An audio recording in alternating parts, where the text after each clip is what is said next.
अगर आपके घर में मेहनत के बाद भी पैसा नहीं टिकता, कर्ज खत्म होने का नाम नहीं ले रहा और बरकत रुक गई है, तो माघ महीने की ये एक एकादशी आपकी पूरी किस्मत बदल सकती है। नाम है सप्तिला एकादशी। लेकिन ध्यान रहे, अगर इस एकादशी को जानबूझकर नजरअंदाज किया तो जीवन में गरीबी और कष्ट बढ़ सकते हैं। पूरी कथा अंत तक जरूर सुनिए। सप्तिला एकादशी माघ मास के कृष्ण पक्ष में आती है। इस एकादशी को दरिद्रता नाशक एकादशी भी कहा जाता है। इस दिन तिल का विशेष महत्व होता है। शास्त्रों के अनुसार इस दिन तिल से जुड़े 7 कार्य करने से भगवान विष्णु स्वयं प्रसन्न होते हैं।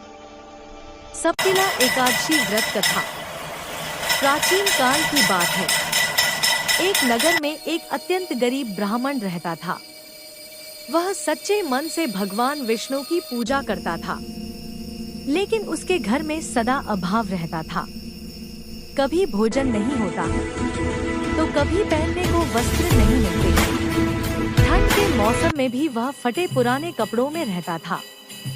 एक दिन उसकी पत्नी ने दुखी होकर कहा, स्वामी, आप जीवन भर भगवान विष्णु की भक्ति करते रहे, फिर भी हमारे जीवन में इतना कष्ट क्यों है? ब्राह्मण को भी यह प्रश्न भीतर से कचोटने लगा। उसने उसी रात व्रत रखकर भगवान विष्णु का ध्यान किया। भगवान विष्णु का स्वप्न। रात में भगवान विष्णु उसे स्वप्न में दर्शन देते हैं और कहते हैं, हे ब्राह्मण, तुम्हारी भक्ति सच्ची है, पर तुमने कभी सप्तिला एकादशी का व्रत नहीं किया। इस एकादशी का व्रत करने से जन्म जन्मांतर के दरिद्रता के दोष समाप्त हो जाते हैं। भगवान ने उसे सप्तिला एकादशी की विधि बताई। इस दिन तिल से जुड़े 7 कार्य करना अत्यंत फलदायी होता है। भगवान विष्णु ने कहा, 1 तिल मिले जल से स्नान, 2 तिल का उपटन, 3 तिल से हवन, 4 तिल का दान, 5 तिल का भोजन, 6 तिल से जल अर्पण, 7 पूजा में तिल का उपयोग।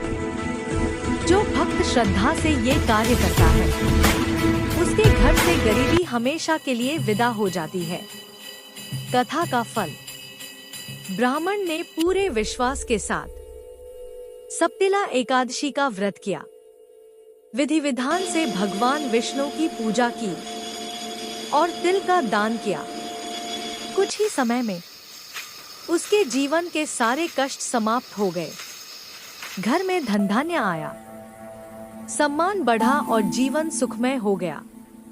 अगर वीडियो पसंद आए तो लाइक और सब्सक्राइब जरूर करें। धन्यवाद।